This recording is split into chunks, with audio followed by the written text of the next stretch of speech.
A continuación van a poder escuchar el programa Voces de la Esperanza, dirigido por Emmanuel Lehmann.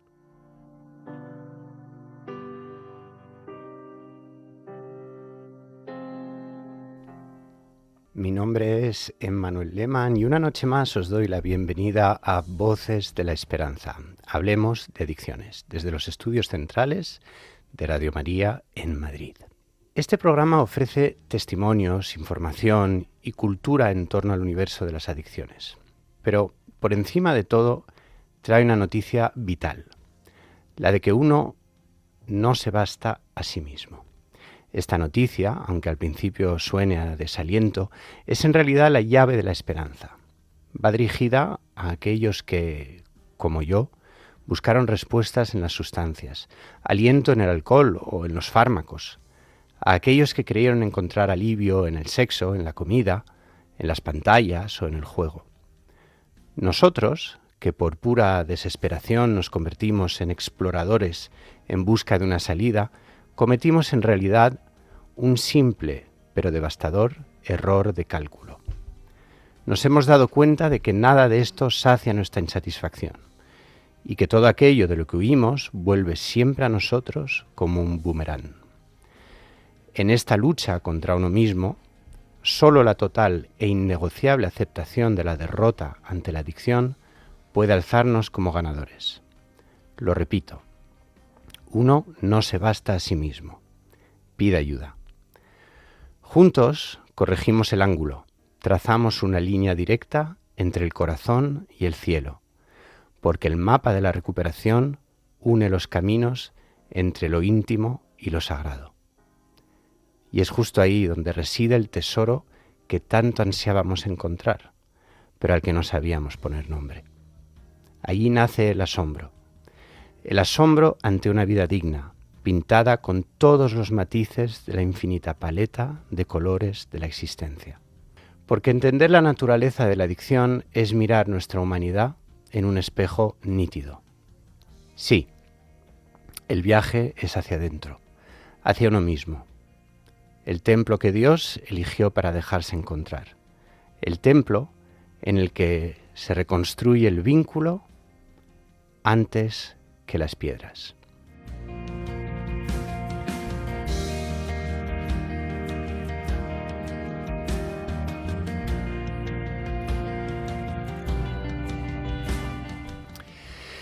Queridos oyentes, seguro que recordaréis el clásico de Franz Kafka, La Metamorfosis, en el que el protagonista se despierta un buen día convertido en un insecto monstruoso. Lo que siempre me ha parecido más sobrecogedor de esa historia es que la primera angustia del personaje de Gregorio Samsa no es la pérdida de su humanidad, sino la idea de que va a perder el tren de las 5 de la mañana y se va a ganar el enfado de su jefe. Al igual que el personaje de Kafka, la persona atrapada en la adicción minimiza el impacto de su propia transformación. Justifica el consumo bajo la falsa premisa de que sigue siendo productiva o de que todo está bajo control. Pero sabemos que para esta sociedad el ser humano solo vale mientras resulta útil. Una vez roto el engranaje, pasa a ser un estorbo. En la adicción se produce una deshumanización idéntica. De hecho, un doble frente.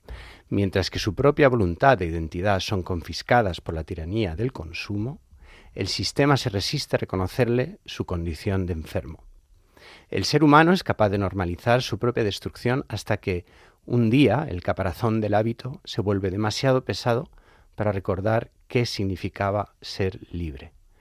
Nuestro invitado de hoy ha vivido en sus propias carnes esta terrible analogía, pero conoce, sobre todo, el milagro de haberse convertido, después de tocar fondo, en la persona que siempre estuvo llamado a ser. Hoy, en su condición de terapeuta experto en adicciones, su pasado es su mayor activo. Actualmente se encuentra a punto de lanzar, junto con Rui Arroyo, que también estuvo con nosotros, el programa de acompañamiento Charlas Terapéuticas, en el que se propone un proceso de recuperación en el que las virtudes y capacidades de las personas son el motor fundamental del cambio. Salva Rivero, bienvenido al programa, buenas noches. Muchas gracias, Manu. Qué alegría tenerte. Igualmente, muchas gracias. Además nos acompaña, como ya es sana costumbre, nuestra experta en adicciones también, Andrea Bosque. Andrea, bienvenida. Buenas noches. Una noche más con nosotros. Aquí estamos. Y saludamos, por supuesto, también a Natalia Otero, que nos acompaña hoy en Control de Sonido. Luces, cámara y acción.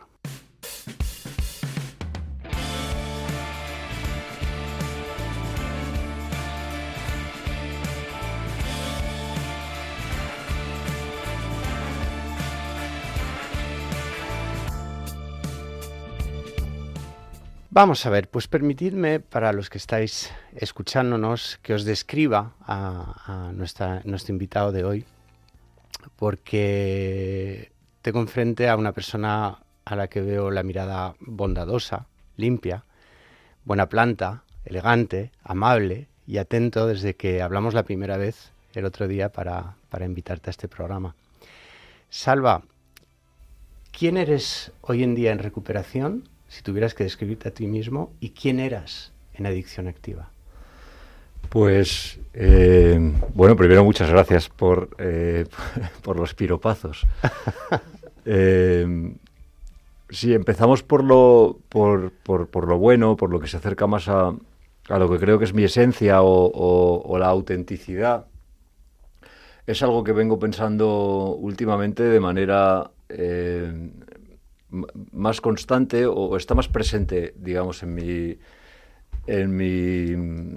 día a día.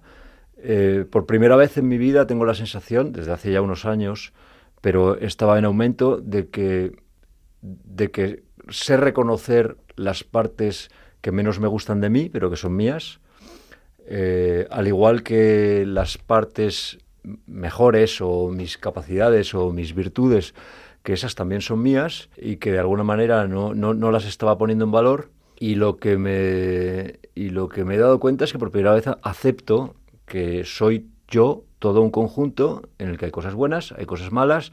Las malas me valen, las acepto, no huyo de ellas, y lo que hago es trabajarlas, intentar ponerlas en valor. Y las cosas buenas, lo que realmente estoy intentando hacer es creérmelas. Algo que durante años me llevaba diciendo mucha gente y que a mí me daba casi vergüenza escuchar, por primera vez, insisto, desde los últimos años de recuperación, acepto. Y creo que el cambio real empieza con esa aceptación, tanto de lo bueno como de lo malo, y en trabajar sobre aquello que no te gusta y potenciar lo que sí. Y eso es lo que hablamos, creo, de esencia. Operar en la vida, funcionar en la vida, huyendo de esa autenticidad y sobre todo escondiéndola porque no te gusta bajo el consumo de sustancias, ya sea alcohol, drogas, fármacos, lo que sea, es lo que ha marcado gran parte de mi vida. Llevo consumiendo drogas desde que tengo 14 años. Encontré en las drogas, en el alcohol al principio,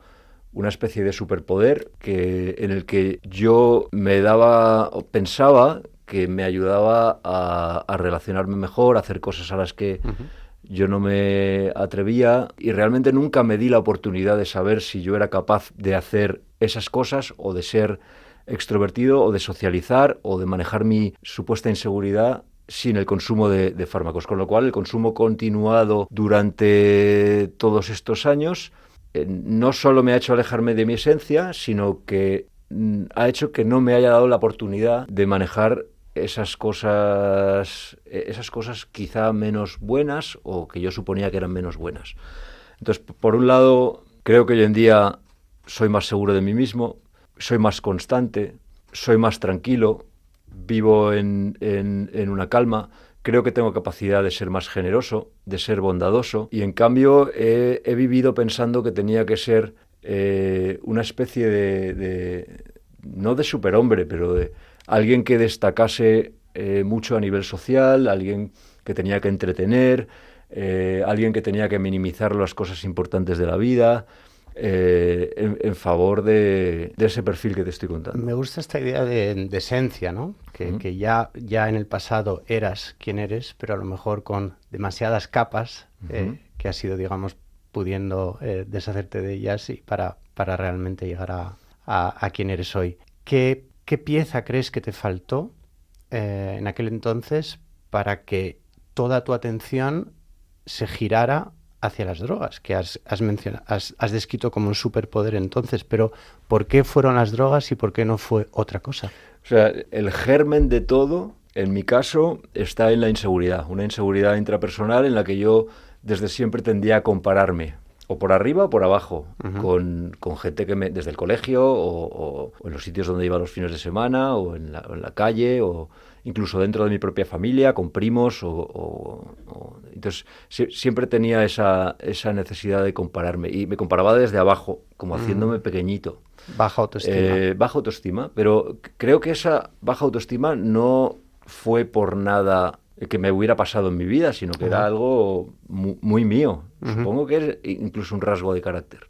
En el momento en el que tomo contacto con el alcohol al principio, me doy cuenta que ese mismo día, en ese mismo momento, soy capaz de relacionarme con el mundo y con los cercanos a mí de otra manera, de igualdad, o incluso mirándome desde arriba mirando a la gente yo desde arriba a abajo. Y esa sensación de empoderamiento, digamos, que me cautivó.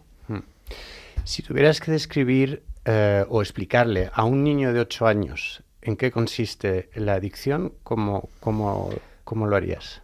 Pues es complicadísimo. El otro día estuve en mi cole, yo estuve 12 años en el Pilar, y me pidieron que fuera a dar una charla sobre adicciones a los chavales de 17, y digo, es que es muy complicado decirle a la gente de droga caca, alcohol caca, a la gente tan joven. Y entonces, les pasamos una encuesta, ya con 17, no con 8, pero creo que igual vale el ejemplo. Vale. ¿Quién de vosotros se considera que tiene un problema de adicción al móvil? El 46% dijeron que sí. Primero, un adicto o alguien con un problema de adicción reconociendo que lo tiene, que para los que somos de la generación que estamos aquí sentados es algo ya raro, porque no, yo controlo, no, yo esto no lo tengo, no, esto no me pasa a mí, esto es cosa de otro. Con 16, 17 años ya son capaces de identificar que tienen un problema de adicción al móvil. ¿Adicción al móvil qué significa?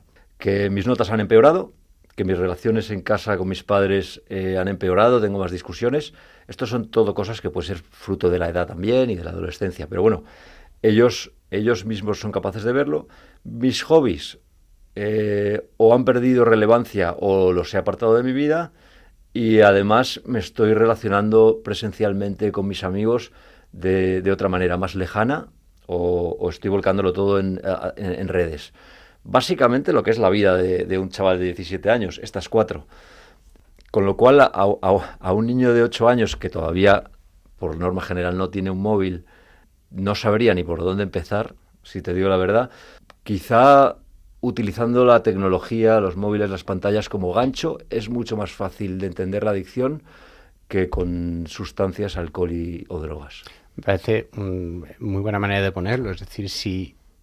o como autotest, ¿no? Es decir, alguna práctica que yo esté haciendo está infectando las áreas principales de mi vida. Has mencionado los hobbies, el trabajo, la familia, yo qué sé, la economía. Sí. Es una buena manera de ponerlo. Oye, la accesibilidad a las drogas o a comportamientos adictivos ¿piensas más fácil ahora que cuando tú empezaste con 14 años? La accesibilidad no es igual. La accesibilidad depende de qué sustancia ha variado.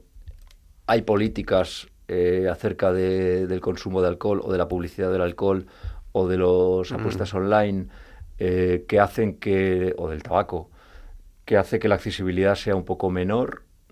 Cuando nosotros teníamos 14, 15 años estábamos en la calle haciendo botellones de miles de personas y era algo completamente normal. Los chavales beben menos. Primero, hay políticas sobre alcohol y sobre drogas que están haciendo algún efecto, pero creo que volviendo otra vez a los teléfonos, creo que la accesibilidad al teléfono y las redes sociales y todo lo que tiene que ver con ello, porno, apuestas deportivas, compras, precisamente esa accesibilidad es lo que está haciendo que se disparen ese tipo de problemas con la adicción. Y por otro lado, creo que hay una serie de políticas, de momento demasiado laxas, a mi parecer, que están consiguiendo que el acceso a alcohol y drogas pues se reduzca. aunque esto es imparable, pero bueno, la evidencia es que los chavales beben menos. Y lo cierto es que también hay sin embargo, digamos que el acceso a drogas hace 20 años implicaba mucha marginalidad, irse a un rincón oscuro por la calle, jugarte la vida y tal. Y de hoy en día surgen estos criptomercados que llaman, ¿no? Los Amazons de las drogas, y etcétera. Bueno, o simplemente el camello que le mandas un WhatsApp y viene en 5 minutos. Exactamente. O sea, esto es, antes había telebotellón, pues ahora hay el telecamello, que además viene con una cantidad de sustancias que antes no teníamos. ¿Piensas que la adicción es una respuesta adaptativa a dolores emocionales o traumas? Pienso que la adicción tiene 2 caminos. Uno que es el puramente adictivo, puramente de adicción como concepto, como enfermedad química biológica del cerebro. Y yo, por ejemplo, me considero, más allá de que mi punto de partida haya sido esa inseguridad de la que hemos hablado, yo en el momento que le di al botoncito de consumir, lo mío era botoncito, botoncito, botoncito, como el típico estudio de esos de rata. Pero hay un montón de casos de gente que consume cada 2 meses, cada 3 meses, que me da la sensación de que es pura contención.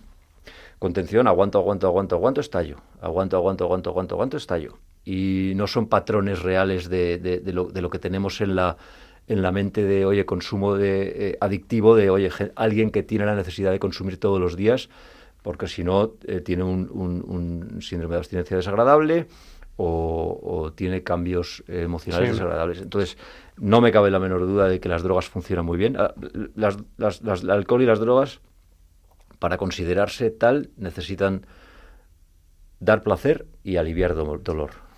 Esto es interesante, ¿no? Yo creo que es parte del estereotipo de que pensamos que no, es que yo no consumo a diario, o no he perdido mi trabajo, o ese tipo de cosas. Yo me acuerdo de una persona que conocí hace años que consumía una vez al año. Estaba todo el año aguantándose, apretando los puños, y consumía una vez al año y lo destrozaba todo, ¿no? Sí. Y entonces, claro, esa persona, fíjate lo que tuvo que llegar a pasar para reconocerse como adicto, o al menos una persona que tenía un problema con el consumo de sustancias, sí. ¿no? A mí me gusta más medir no tanto los consumos, sino las consecuencias. Entonces, da igual, si yo cada vez que consumo me quiero morir, o me intento morir, o las consecuencias en mi vida son muy, muy graves, el problema está ahí. ¿Por qué esta ilusión de control que parece que va implícita en los problemas de adicción? Buena pregunta. Nos gusta controlar todo en nuestra vida. Mira,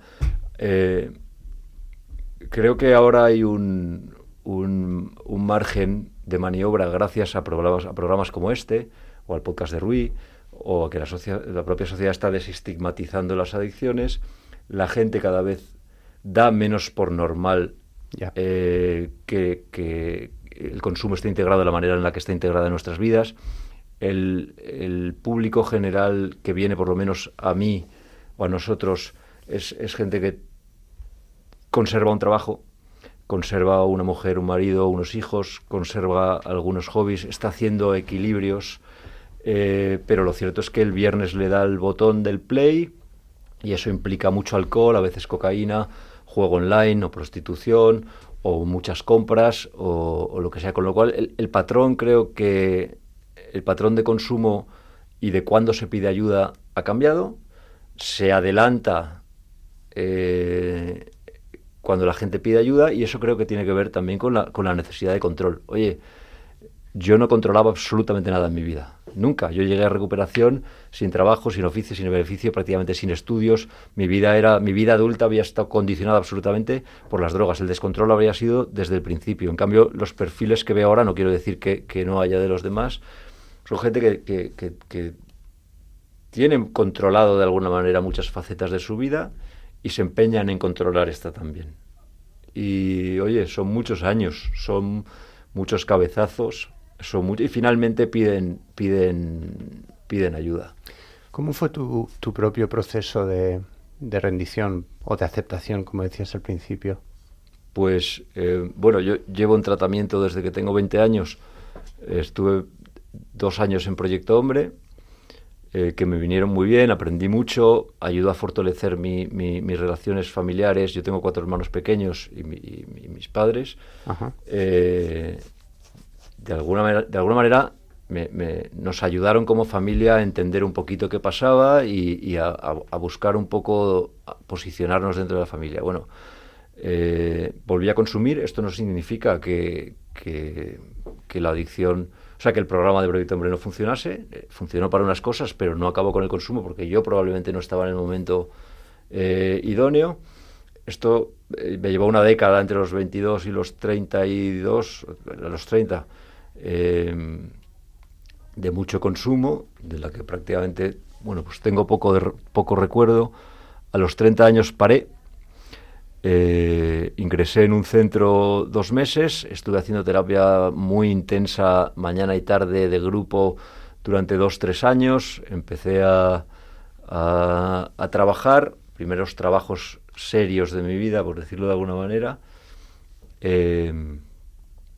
y rápidamente empezó el trabajo, el dinero, las reuniones, los viajes, las el mundo de las inversiones. finanzas, creo, ¿no? Sí, empezó a ser algo que yo vivía de una forma que yo sabía que no era normal. Era todo demasiado intenso, el dinero y todo este mundo había cogido demasiada importancia. O sea, mismos síntomas, pero en otra cosa. Y otro personaje, Ajá. lejos de la autenticidad. Yo soy Salva, llevo 4 o 5 años sin tomar drogas, me he recuperado exitosamente y ahora encima soy un empresario de éxito. Cuando encima meto mujeres, sexo y tal, más validación aún, entonces ya era como, a mi modo de ver, el combo perfecto. Ya tengo una historia superada, que la gente tiene mucha capacidad de ponerla en valor, pero además me convierto en un empresario de éxito con mucho dinero y llevando una vida de viajes y mujeres y sexo, y eso ahora os lo estoy contando y de verdad que es que ese no soy yo. Ya. No soy yo. Entonces, ¿qué pasó? Que al final volví a recaer al 6.º año y estuve otros 4 consumiendo. Esa recuperación, después de esos 4 años, casi muero, me la tomo en vez de a 2 años a 5, interiorizo que mi proceso de cambio, aceptación y mejora va a llevarme mucho más que los 2 años que me propuse al principio, puesto que mi punto de partida era nulo, era haber empezado con 14 años a consumir y habiendo tenido parones muy cortos. Entonces, asumo que en 5 años quizá puedo empezar a ver resultados y aquí estoy, ahora mismo llevo 7. Enhorabuena. Gracias. Y creo que ha sido necesario el tiempo. El tiempo hace su trabajo. Los adictos normalmente solemos tener mucha prisa, sí, y mucha culpa por el tiempo perdido. Entonces, como tengo culpa por el tiempo perdido y tengo mucha prisa, pues venga, voy a correr. Y cuando corro, no dejo al tiempo que haga su trabajo. Y si corro, tropiezo. Y si tropiezo, tengo un riesgo mucho más importante que otros muchos que no tienen este problema de volver a caer. Mundo de las finanzas, un proceso largo pero necesario. ¿Cuándo haces el clic de repente cambiar de rumbo profesional y decidir formarte y poder ayudar a otros? Pues me doy cuenta que en ese segundo, con 40 años paro, ahora tengo 47, inmediatamente me empiezo a buscar soluciones a nivel terapia y acabo voy al mismo sitio donde me recuperé la vez anterior y me doy cuenta de que las cosas van a otro ritmo, que como esto es un proceso longitudinal y no somos imbéciles, hay aprendizaje, aunque nos hayamos estrellado después, hay aprendizaje, pero la sensación que tienes cuando llegas a una sala de terapia en la que la gente está allí por primera vez y tú has estado 6 años en recuperación, es que tienes un conocimiento que los demás no tienen y de manera, se llama veterano, ¿no? En el entorno terapéutico, pues de manera natural casi empecé a sentirme cómodo desde igual a igual, no desde la soberbia que tenía antes, desde igual a igual a intentar dar consejo, apoyo o ayuda a la gente que estaba empezando. Y desde yo mismo sentado en la sala de terapia, habiendo recaído durante 4 años. Y poco a poco me fui dando cuenta que eso conectaba con algunas cosas mías, de bondad, de generosidad, de querer hacer algo por los demás, de que además me venía bien a mi propio proceso. Y bueno, me puse a estudiar, seguí poquito a poco y ahora mismo pues ya son unos años que, junto con la experiencia terapéutica en la sala, recibiendo yo terapia, que ha sido muchos años muy intensa, pues creo que me ha ayudado a establecer un buen punto de partida para mi camino. Qué maravilla, Salva. Gracias. Murió el personaje, nació el Salva Rivero que tenemos hoy en Radio María. Si te acabas de incorporar a este programa, permíteme darte la bienvenida. Estás escuchando Voces de la Esperanza, hablemos de adicciones. Hoy lo hemos dicho con Salva Rivero, terapeuta experto en adicciones y adicto en recuperación, sin duda tu mejor galón. Si tú o un ser querido está sufriendo un problema de adicción, no te quedes en silencio. Escríbenos a vocesdelaesperanza@radiomaria.es. Podemos ofrecerte una orientación inicial. Toda información y dato personal será tratado con estricta confidencialidad. Y vamos a darle paso ahora a nuestra querida colaboradora Andrea Bosque y su sección Lo que gira alrededor.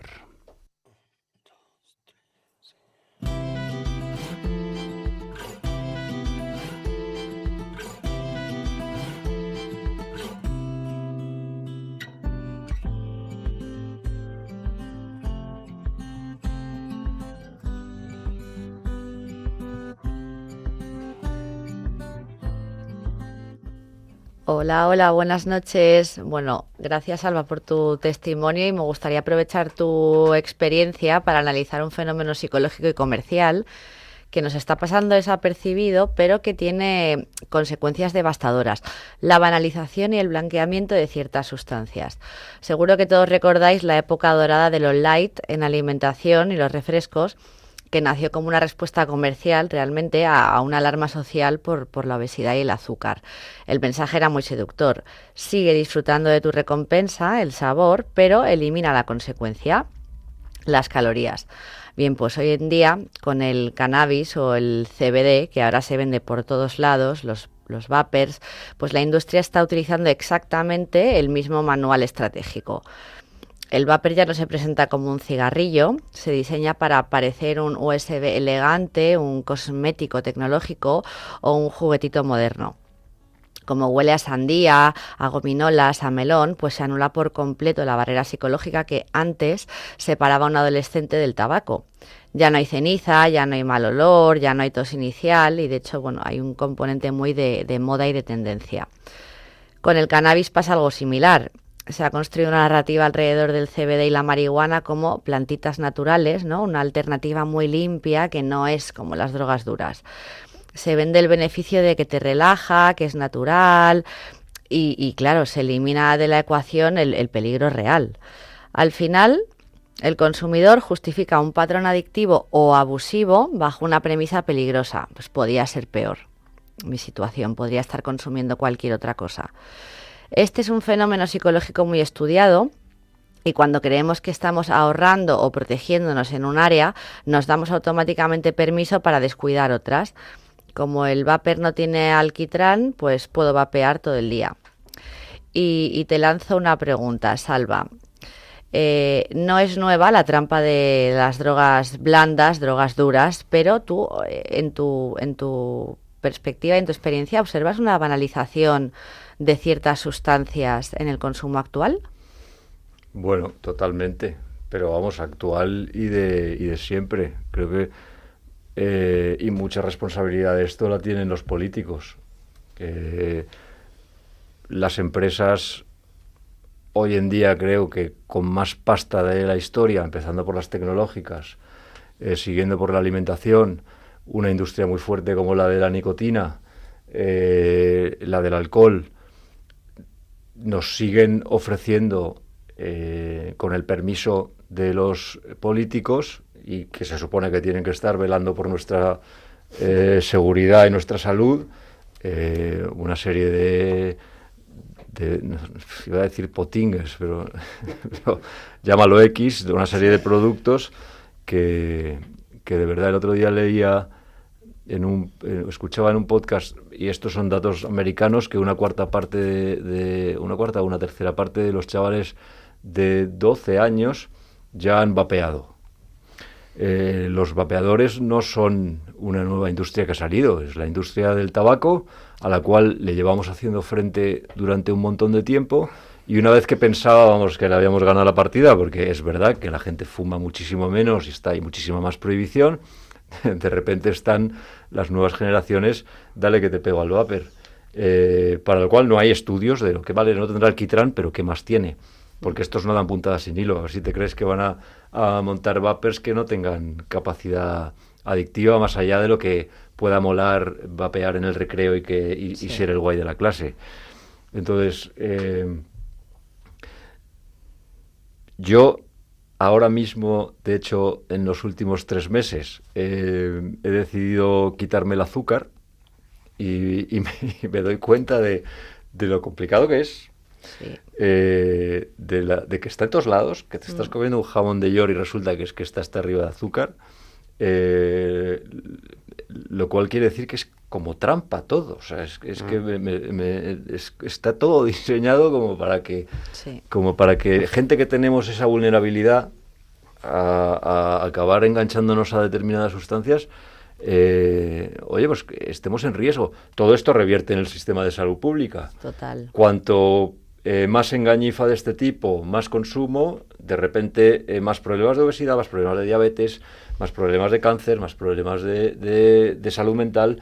Es la pescadilla que se muerde la cola, y luego todo el mundo quejándonos por los impuestos, la salud es una mierda. Efectivamente, al final es la propia sociedad de consumo, ¿no? Generando problemas por un lado y aliviándolos por otro, generando un coste y demás, al fin, una rueda.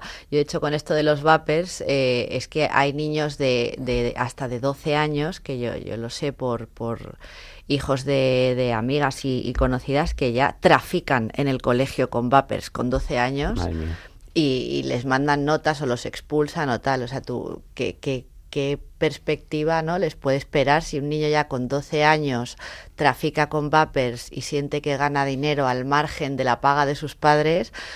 Pues no me quiero imaginar la proyección con 18. Pero tremendo. Bueno, esperemos que venga una buena regulación alrededor de todo esto. No sé, pasa igual, bueno, no es exactamente lo mismo, pero con la industria farmacéutica. País número 1 del mundo consumidor de benzodiazepinas, ansiolíticos y primos hermanos, España. Nosotros. Claro, es que me cuesta 1,50 € una caja de diazepam en la farmacia, y encima ahora están cambiando un poco la normativa. Algo. Pero es que es tu propio médico el que te está recetando algo potencialmente adictivo, que además tiene una pauta de subida y retirada de tratamiento muy determinada y que no se está respetando. Entonces, no voy a decir que estamos vendidos. Cada vez hay más información, cada vez hay más programas, cada vez la gente, pero vamos, creo que el caballo de batalla ahora mismo pasa por los teléfonos. Es que no es normal tampoco la manera en la que apuestan los chavales online. Sí. ¿Qué nos dice la ciencia sobre el fenómeno light?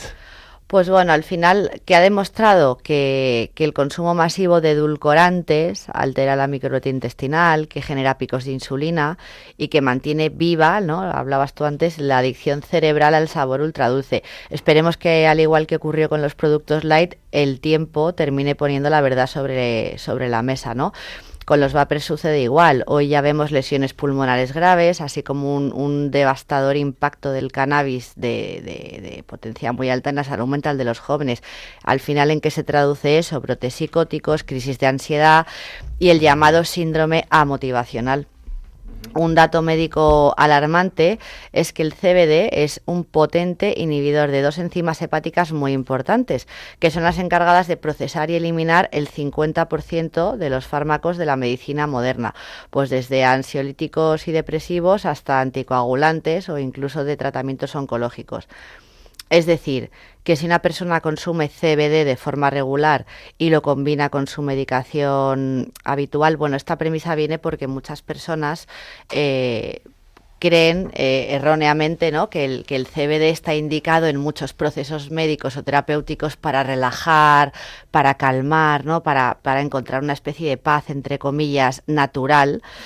Esto obviamente es mentira. Entonces el problema es que cuando lo combinas con una medicación habitual, el hígado se bloquea, ¿no? Y el cuerpo no puede metabolizar esos medicamentos, elevando más aún los niveles en sangre hasta dosis que se pueden volver tóxicas y peligrosas. Entonces, bueno, por comentar un poco contigo, Salva, que parece que buscamos cada vez más la recompensa, ¿no?, el beneficio que me puede dar, y dejamos de mirar a las consecuencias. Bueno, esto tiene que ver un poco con aquello que decía Manu antes de la gestión emocional. A ver, algo que es claro, un claro indicador, una clara alarma, es si yo tengo cualquier tipo de movimiento emocional, tristeza, alegría, pena, rabia, frustración, y lo primero que hago es coger el móvil para intentar regularme de esa manera, evadirme de la emoción o lo que sea, ese chaval o esa persona es potencialmente más peligroso. Que tú gestiones emocionalmente tu vida a través de sustancias, móvil, apuestas, compras o lo que sea, es lo que te hace realmente vulnerable a poder tener un problema o estar teniéndolo ya. Evidentemente, dentro de toda la sociedad hay gente que consigue controlar o consigue dosificar o consigue recurrir a determinadas cosas o consigue darle un uso productivo beneficioso para su vida las redes sociales. Pero hay que tener en cuenta al más débil, yo creo, y hay que poner eso en valor. Sí, hay una delgada línea, ¿no?, entre el uso responsable o un uso necesario de X. En este caso, un uso necesario me refiero al teléfono, por ejemplo, como herramienta, evidentemente no a las drogas, con un uso masivo o dañino, ¿no? Entonces, bueno, como esto la industria ya lo sabe perfectamente porque invierten mucho para ir unos cuantos pasos por delante, pues no existe mejor cliente para el mercado que aquel que consume un producto adictivo sintiéndose además completamente libre de culpa. Y si es joven, mejor. Exactamente. Tienes un cliente joven de largo recorrido, exactamente, en el que además es mucho más propenso a generar una adicción por la propia neuroplasticidad y por la propia edad que tienen. El consume con moderación, juega con moderación, bebe con moderación, es muy potente porque así te garantizas no perder un cliente, ¿no? Bueno, pues nada, hasta aquí mi sección de hoy. Espero que os haya abierto, como siempre, a reflexionar. Y nada, desearos que tengáis un feliz fin de semana. Lo has hecho, Andrea. Muchas gracias, como Andrea. siempre. A vosotros. En la sección musical de hoy tengo el placer de presentaros una obra magnífica del compositor polaco Krzysztof Penderecki, el número 1 Aria. Una declaración de intenciones para el chico malo de la vanguardia musical del siglo XX, que desafiaba a la crítica con su estilo disonante. En la obra que escucharemos a continuación, demostró su profundo amor por la tradición sacra occidental. Esta pieza posee un carácter devocional, meditativo y atemporal, que conecta directamente con la fe católica que el compositor abrazaría públicamente en sus monumentales obras sacras posteriores.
escuchar esta aria de Penderecki es, para mí al menos, como entrar en una catedral antigua en un día nublado. Sin duda, una pequeña joya de la música sacra del siglo XX.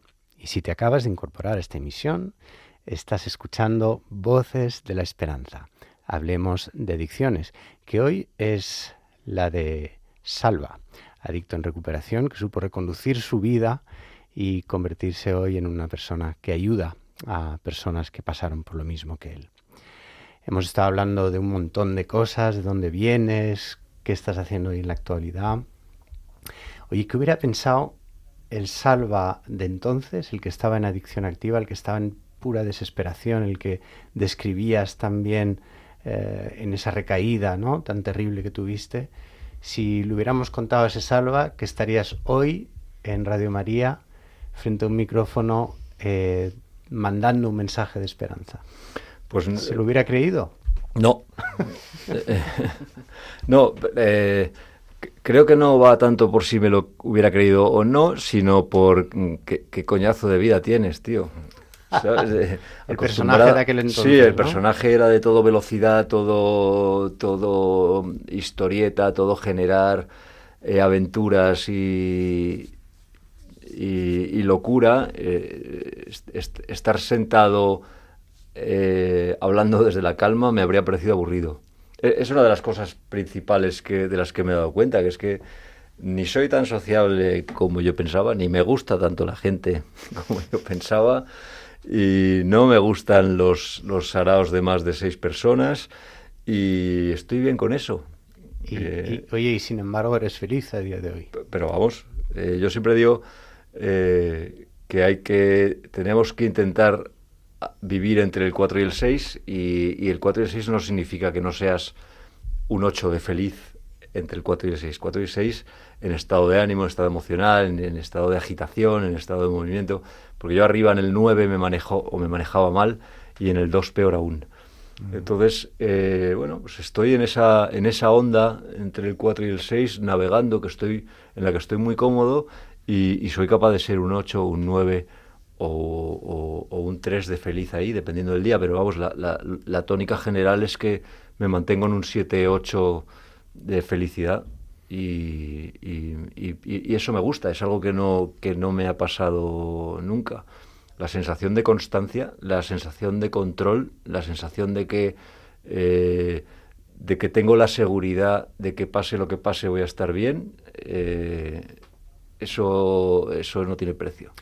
Empezamos a hablar al principio del programa de la esencia de la persona, ¿no? Uh-huh. Y tú describes, señalas el proyecto en el que estás ahora trabajando con Rui Arroyo como un sistema, iba a decir, pero que pretende usar las virtudes y la esencia de la persona como proceso de cambio. Uh-huh. ¿Puedes explicarnos un poco? Pues dentro de que estoy muy agradecido a todas las terapias por las que he pasado, creo que el modelo grupal de adicciones en España al menos puede ser que esté un poco obsoleto, bastante punitivo, bastante poco permisivo, bastante...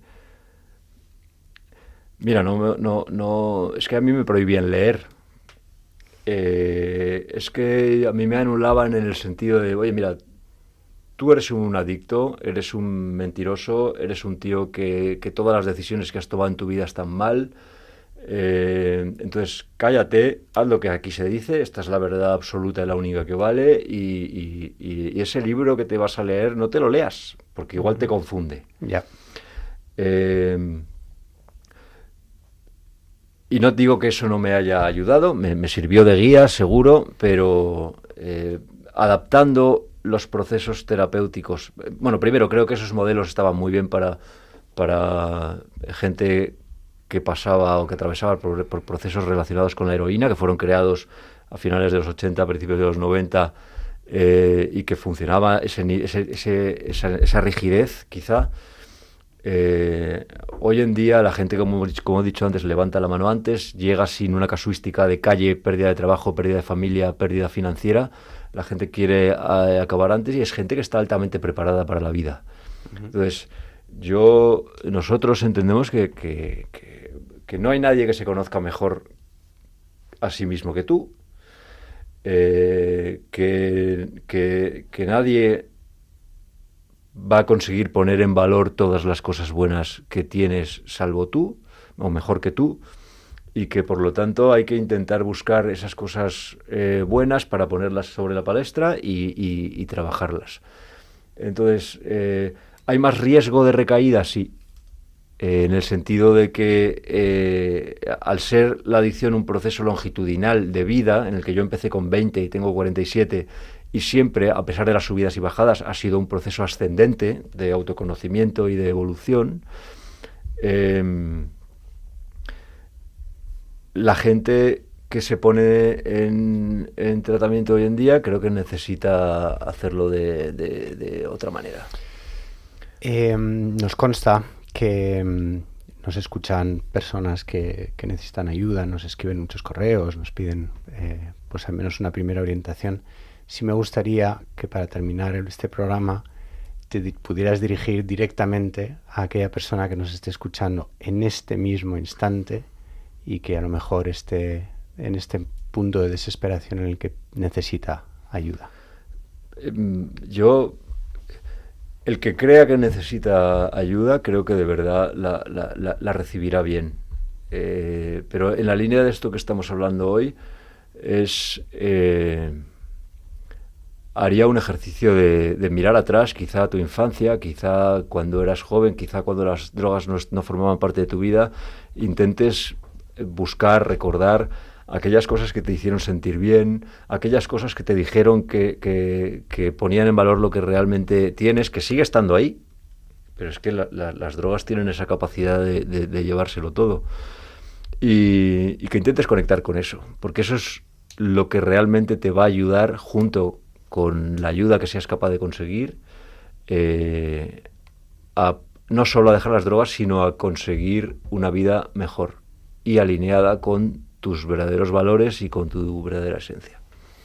Salva Rivero, nuestra voz de la esperanza de hoy, muchas gracias por habernos visitado. Gracias a vosotros. Estás en tu casa, vuelve cuando quieras. Me encantaría. Y nuestros mejores deseos en estos nuevos proyectos. Queridos oyentes, para retirarnos en oración, quisiera sintonizar con el ritmo de la Iglesia, que para los meses de verano suelen centrarse en el descanso, el reencuentro y el cuidado de los vínculos familiares. Una de las oraciones más bonitas y significativas que existen para las familias en el ámbito católico es la que el Papa Francisco escribió para el cierre del Encuentro Mundial de las Familias y que está integrada en el Magisterio de la Iglesia. Y dice así, Andrea. Te damos gracias, Padre Celestial, por el don de la familia, creada por tu amor y para tu gloria. Te pedimos, Señor, en este tiempo de descanso, que entres en nuestros hogares. Conceda a nuestras familias espacios de encuentro verdadero, diálogo sincero y comunión profunda. Sana las heridas que el cansancio o la rutina hayan causado y refuerza los lazos que unen a los padres, a los hijos y a los abuelos. Haz que sepamos descansar en ti, redescubriendo la belleza de estar juntos, la alegría de compartir las cosas sencillas y la paciencia para escucharnos mutuamente. Que nuestras familias sean escuelas de acogida y de paz, donde se aprenda a perdonar y a amar sin condiciones, reflejando el amor de la Sagrada Familia de Nazaret. Amén. Amén.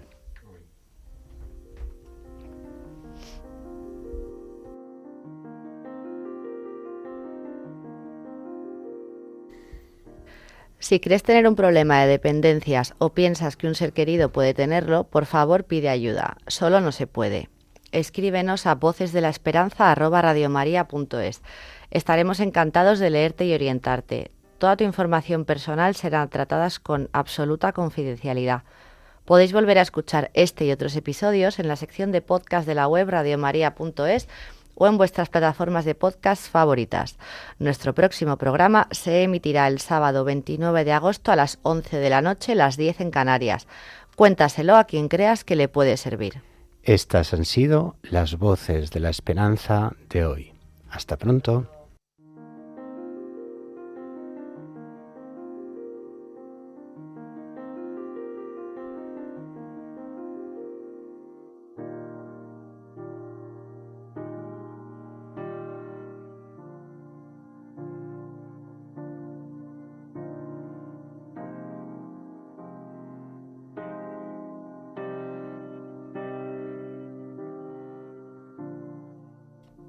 Así termina Voces de la Esperanza, un programa que ha dirigido Emmanuel Lehmann.